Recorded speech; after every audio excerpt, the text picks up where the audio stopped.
Good evening बच्चों, मेरा नाम सोनी शर्मा है और मैं आपको क्लास 11th की बायो पढ़ाऊंगी। और जिसमें आपका जो पहला जो टॉपिक है वो है फाइलम, और फाइलम ही मैं पढ़ाऊंगी आपको। ठीक है, फाइलम में आपको पढ़नी है 10 फाइलम, 10 क्या 11 फाइलम में एक टीनोफोरा है, एक एक्स्ट्रा फाइलम। बाकी आपको 10 फाइलम में फोकस करना है और वो फाइलम आपको अभी के अभी सारे लर्न करने हैं कि वो कौन से फाइलम है। ठीक, पहला फाइलम है प्रोटोजोआ, दूसरा पोरीफेरा एंड तीसरा सीलेंट्रेटा, इसे नाइडेरिया के नाम से भी जानते हैं। क्यों? क्योंकि इसमें 10 कोशिका पाई जाती हैं, न्यूरोसाइट सेल्स पाई जाती हैं, जिसके कारण इसे हम नाइडेरिया के नाम से भी जानते हैं। Next is ctenophora and platyhelminthes, aschelminthes, annelida, arthropoda, mollusca, echinodermata and last is chordata. फिर से रिवाइज करते हैं। पहला protozoa, porifera, coelenterata, ctenophora, platyhelminthes, aschelminthes, annelida, arthropoda, mollusca, echinodermata and last is chordata. Okay, और इसमें हम पहला फाइलम है जिसको बोलते हैं प्रोटोजोआ। प्रोटोजोआ जो है उसके कुछ फीचर्स पढ़ेंगे कि उसकी क्या कैरेक्टर है और किस लिए उसे हम फाइलम प्रोटोजोआ में रखते हैं। इसलिए जो है हम उसके जनरल कैरेक्टर पढ़ेंगे कि उसके जनरल कैरेक्टर क्या है। ठीक है, तो प्रोटोजोआ पहला फाइलम स्टार्ट करते हैं। उसकी सारी चीज़, कैसे उसमें रिप्रोडक्शन होता है, कैसे न्यूट्रिशन होता है, कैसे डाइजेशन होता है, और प्रोसेस जो होते हैं वो हम सारे के सारे डिस्कस करेंगे। ठीक है, थोड़े थोड़े करके डिस्कस करेंगे। पहले जनरल कैरेक्टर करेंगे, फिर उसके बाद उसमें लोकोमोशन कैसा होगा, फिर डाइजेशन कैसा होगा, फिर उसमें सारे process one by one clear करते चलेंगे। तो आज की क्लासेस हमारी किस पे डिपेंड होगी? आज की क्लासेस डिपेंड है हमारे जनरल कैरेक्टर पर। तो प्रोटोजोआस क्या होते हैं उनके बारे में थोड़ा सा नॉलेज गेन कर लेते हैं, क्या होते हैं। अच्छा, आप लोग को पता होगा कि जो पूरे फाइलम है उनमें फाइलम में सबसे बड़ा फाइलम कौन सा है? कोई बता सकता है सबसे बड़ा फाइलम कौन सा है? तो सबसे बड़ा फाइलम जो होता है वो आर्थ्रोपोडा होता है, जिसमें सारे इंसेक्ट वर्ग आते हैं। उस सबसे बड़ा फाइलम होता है arthropoda. And second largest phylum कौन सा होता है? सेकेंड लार्जेस्ट फाइलम होता है मोलस्का। कौन सा होता है? Mollusca. And third is largest phylum. Third कौन सा होता है? तो थर्ड हमारा यही फाइलम होता है जिसको बोलते हैं प्रोटोजोआ। कौन सा होता है? प्रोटोजोआ। तो पहला पॉइंट हमारा क्या बनता है? ये तीसरे नंबर का सबसे बड़ा फाइलम होता है। पहला पॉइंट क्या बना? ये तीसरे नंबर का सबसे बड़ा फाइलम होता है। ठीक है, इसे किंगडम प्रोटिस्टा का सब किंगडम के नाम से भी या बोल सकते हैं इसको कि किंगडम प्रोटिस्टा का ये सब किंगडम है। क्योंकि आप लोग को पता होगा कि जीवधारियों को 2 वर्गों में डिवाइड किया है। ठीक है, अगर क्लासिफिकेशन पढ़े तो जीवधारियों को 2 टर्म्स में डिवाइड किया गया है, जिसमें जो पहला टर्म्स है, अगर बात करें कि इसमें पहला टर्म्स है तो पहले टर्म्स में आपको डिवाइड किया गया एक कोशिकी और फिर वो बहुकोशिकी में डिवाइड किया गया है। ठीक है, और उसमें जो एक कोशिकी आता है उसमें हमारा मोनेरा आता है, प्रोटिस्टा आता है। प्रोटिस्टा के बाद जगत आता है, जगत आते हैं जैसे कि कवक फंजाई हो गया, प्लांट हो गया एंड एनिमल हो गया। ये सारे जो है क्लासिफिकेशन के थ्रू अलग अलग ब्रांचेस होती है, जिसमें से हमारा प्रोटिस्टा होता है। पहला मोनेरा होता है जिसमें हम वायरस और बैक्टीरिया के बारे में पढ़ते हैं, एंड द सेकेंड इज जिसको पढ़ते हैं वो है हमारा प्रोटिस्टा। कौन सा है? प्रोटिस्टा। ठीक है, तो प्रोटिस्टा में हम लोग प्रोटोजोआ, शैवाल वगैरह पढ़ते हैं। तो इसमें हम लोग ये हमारा जो फाइलम होगा किंगडम प्रोटिस्टा, ये 9th का है सब, क्योंकि हम लोग जो है 9th में पढ़ते हैं क्लासिफिकेशन, जो कैरोलस लिनियस ने दिया था, जो 5 जगत वर्गीकरण व्हिटेकर ने दिया था। तो वो सारा जो है 9th का सिलेबस है। ठीक है, वो आपको पहले से आना चाहिए, तभी आपको चीज़ें थोड़ी सी समझ में आएंगी। ठीक है, तो ये किंगडम प्रोटिस्टा का सब किंगडम होता है। ठीक, नेक्स्ट पॉइंट क्या है? यह एक कोशिकी के होते हैं, या बोल सकते हैं इनमें सिर्फ एक कोशिका पाई जाती है। सिर्फ और सिर्फ क्या पाई जाती है? एक कोशिका पाई जाती है। ठीक है, और एक कोशिका जो होती है वो सारे जितनी भी बायोलॉजिकल एक्टिविटीज़ होती है उन सभी को वो कंप्लीट करता है। बायोलॉजिकल एक्टिविटीज़ क्या होती है? तो बायोलॉजिकल एक्टिविटीज़ वो होती है जिनसे क्या होता है, जैसे न्यूट्रिशन हो गया, डाइजेशन हो गया, एक्सक्रीशन हो गया, वो सारे जो एक्टिविटीज़ होती है उसे बायोलॉजिकल एक्टिविटीज़ कहते हैं। तो ये जो बायोलॉजिकल एक्टिविटीज़ होती है वो एक ही सेल जो होती है वो पूरा कंप्लीट करती है। ठीक है, तो एक कोशिकी होता है, जो कि आपको पता है इसके अंदर अमीबा आता है, पैरामीशियम आता है, यूग्लिना आता है। तो ये सारे क्या है? सब एक कोशिकी है। तो एक कोशिकी है और लेकिन सारी एक्टिविटीज़ को कंप्लीट भी कर रहे हैं। ठीक है, जैसे कि और ये ऐसे कंप्लीट करते हैं जैसे हमें ऐसा फील होता है जैसे मल्टी सेलुलर सेल करती है, जैसे मल्टी सेलुलर सेल सारे अपने पार्ट्स को कंप्लीट करती है, सारे जो बायोलॉजिकल फंक्शन कंप्लीट करती है, जैसे हम लोग हैं एक्सक्रीशन, श्वसन करते हैं, तो इसी तरीके से उनमें भी सारी ये चीज़ें पाई जाती हैं।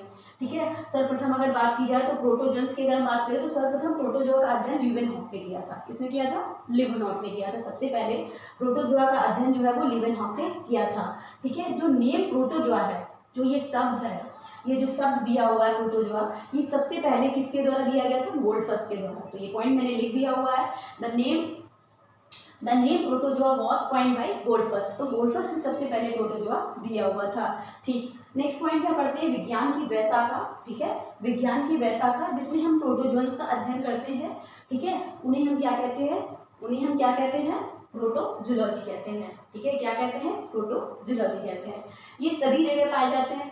आपको पता है जो ये प्रोटोजोन्स होते हैं, हमें ये दिखाई नहीं पड़ते हैं, ये सभी जगह होते हैं। ठीक है, जैसे कहाँ मोस्टली ये माइक्रोस्कोपिक होते हैं, और एक्वेटिक मतलब जली जल, जहाँ पर जल होता है, जहाँ पर नमी होती है, वहाँ पर ये पाए जाते हैं। माइक्रोस्कोपिक का मतलब इसे सिर्फ माइक्रोस्कोप से देख सकते हैं हम। ठीक है, हम अपनी ऐसे नॉर्मल आइज से देखें तो हम देख नहीं सकते हैं। ठीक है, इनको हम कैसे देखेंगे? तो इनको हम कैसे देख सकते हैं? माइक्रोस्कोपिक का यूज करके। ठीक है, उसे हम देख सकते हैं। ठीक है, और ये एक्वेटिक होते हैं, जलीय होते हैं, जल में पाए जाते हैं। टेरेस्ट्रियल होते हैं, टेरेस्ट्रियल का मतलब भूमि में पाए जाते हैं, पर जहाँ नमी होती है वहाँ पर ये पाए जाते हैं। ओके, अब ये फ्री लिविंग होते हैं। अब ये क्या करते हैं कि आराम से जहाँ पर चाहते हैं पानी में किसी भी जगह पर जो है लीव कर सकते हैं। जैसे कोई पर्टिकुलर इनका घर नहीं होता है तो ये पानी में है, तो पानी में किसी भी जगह पर ये लीव कर सकते हैं। ठीक है, तो फ्री लिविंग होते हैं। कलरलेस होते हैं, इनका कोई कलर नहीं होता, पर्टिकुलर कलरलेस ही होता है। वाटर एकदम ट्रांसपेरेंट टाइप के होते हैं। स्फेरिकल शेप भी, इनका अगर शेप की बात करें तो कई सारा शेप होता है, जैसे स्फेरिकल शेप होते हैं, बेल शेप होते हैं, स्लीपर शेप। जैसे स्लीपर शेप आप लोगों ने पैरामीशियम के बारे में सुना होगा। ठीक है, और स्लीपर शेप्स होते हैं। स्फेरिकल शेप भी बार बार लिख दिया है, स्फेरिकल शेप भी लिखा हुआ है। ठीक है, स्फेरिकल शेप के बने होते हैं। ठीक, नेक्स्ट अगर पॉइंट की बात करें तो ये सोलेटरी होते हैं। सोलेटरी का मतलब ये अकेले भी रहते हैं, और ये कभी कभी क्या होते हैं? कोलोनियल होते हैं। मतलब कोलोनियल के मतलब क्या होता है कि जैसे कॉलोनी बनाकर रहते हैं। ये मतलब कॉलोनी बनाकर का मतलब ये ग्रुप में भी रह सकते हैं, ग्रुप में भी रहते हैं। और ये सोलेटरी का मतलब ये अकेले भी रहते हैं। ठीक है, और मोस्टली क्या होते हैं, जो बहुत सारे ऐसे प्रोटोजोआ होते हैं जो क्या होते हैं? पैथोजेनिक होते हैं। जो क्या करते हैं? पैथोजेनिक का मतलब होता है कि वो रोग जो है पैदा कर देते हैं। ऐसे प्रोटोजोआ होते हैं, कुछ ऐसे प्रोटोजोआ हमारी बॉडी के अंदर है, जैसे कि एंटीमीबा हिस्टोरिका, ये हो गया जो हमारा क्या डायसेंट्री कर देता है, जिसको पेचिस बोलते हैं, पेचिस हो जाती है। और एक एंटीमीबा जिंजीवेलस जो हमारे दांत में जो पाइडिया वगैरह रोग होता है, जो पाइडिया रोग सुना होगा आपने। ठीक है, येलो येलो सा हो जाता है, तो वो पाइडिया रोग होता है, वो एंटीमीबा जिंजीवेलस की वजह से ही होता है। तो ये क्या होते हैं? अमीबा के ही जो है कुछ प्रजातियां होती हैं जिनसे जो है वो रोग फैलता है। तो बहुत सारे ऐसे प्रोटोजोन्स होते हैं जो क्या करते हैं? रोग फैलाने का काम करते हैं, इसलिए पैथोजेनिक बोले जाते हैं। ठीक है, अच्छा, इनमें क्या है? एक नेक्स्ट पॉइंट लिखा हुआ रीजनरेशन। क्या लिखा हुआ है? रीजनरेशन। तो रीजनरेशन का क्या मतलब होता है? तो रीजनरेशन का क्या मतलब होता है? रीजनरेशन का मतलब होता है कि प्रोटोजोन्स में एक ऐसी क्षमता पाई जाती है जिससे वो अपने आप को फिर से डेवलप कर दे। कभी कभी ऐसा क्या लगता है? रीजनरेशन का मतलब होता है कि ऐसे लगेगा कि ये डेड हो गए हैं, बट होता क्या है? ये होता क्या है कि ये जैसे लगेंगे कि बिल्कुल मरे हुए हैं, बट ये मरे नहीं होते हैं, और ये फिर से क्या हो जाता है? इनमें फिर से एक जीवन या नए जीवन की उत्पत्ति आ जाती है, जिसको रीजनरेशन बोलते हैं। रीजनरेशन का मतलब पुनरुद्भवन, मतलब फिर से लाइव हो जाना, उसको बोलते हैं रीजनरेशन। उसी को हम बोलते हैं क्या? रीजनरेशन। अच्छा, अब क्या प्रोटोजोन्स की नेक्स्ट खासियत है? तो नेक्स्ट खासियत ये है कि जैसे कि बॉडी पर आउटर कवरिंग पाई जाती है। ठीक है, क्योंकि आप लोग पढ़े होंगे कि जो अमीबा होता है उसका आकार जो है निश्चित नहीं होता है। ठीक है, क्योंकि उसमें जो ऐसे इसमें जो पैर पाए जाते हैं या जो उसमें पोडिया पाए जाते हैं वो स्यूडोपोडिया होते हैं, कूटपाद होते हैं जिनको बोलते हैं। ठीक है, तो इनकी बॉडी जो होती है, इनकी बॉडी में जो लास्ट में कवरिंग होती है, आउटर कवरिंग होती है, तो वो क्या होती है? उनको कई नाम से जाना जाता है अमीबा को छोड़कर। जैसे अमीबा में तो कोई कवरिंग ही नहीं है, क्योंकि उसका तो आकार ही निश्चित नहीं है, तो उसमें तो कोई कवरिंग है ही नहीं। ठीक है, तो हम नेक्स्ट पॉइंट की बात करते हैं। तो जिन ऐसे कुछ प्रोटोजोन्स होते हैं जिनमें क्या पाई जाती है? कवरिंग पाई जाती है। जैसे पेल्किल हो गया, पेल्किल की कवरिंग पाई जाती है, टेस्ट की होती है, टेस्ट बोल सकते हैं, ये सेल कवरिंग होती है। ठीक है, जो कुछ विशेष प्रकार की कवरिंग होती है जिससे क्या होता है? उस प्रोटोजोन्स को शेप मिल जाता है, एक पर्टिकुलर क्या मिल जाता है? शेप मिल जाता है, अगर ये कवरिंग पाई जाती है। जैसे पेल्किल और टेस्ट हो गया, शेल हो गया, ये अगर कवरिंग है तो उसमें क्या होगा? उसमें यही होगा कि उनको एक डेफिनेट शेप मिल जाता है। अच्छा, डेफिनेट शेप मिल जाता है।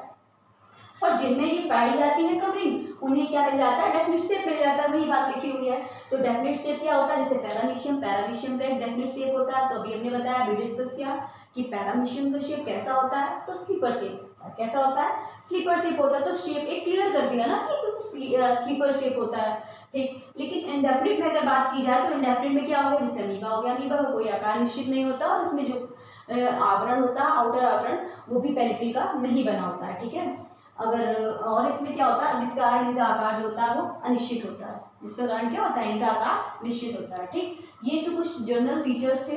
प्रोटोजोन्स के भी बहुत सारे और फीचर्स भी बाकी हैं कुछ, लेकिन जैसे जैसे टॉपिक क्लियर करेंगे आगे आगे सारे में जितनी भी इनकी एक्टिविटीज़ है, बायोलॉजिकल एक्टिविटीज, जब वो एक्टिविटीज़ हम पढ़ाएंगे तो उनके साथ ही जो है सारी चीज़ें क्लियर होती जाएंगी, ठीक है।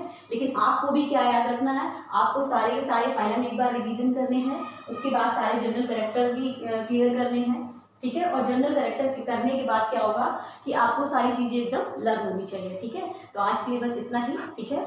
और मेरे चैनल को लाइक करें, सब्सक्राइब करें।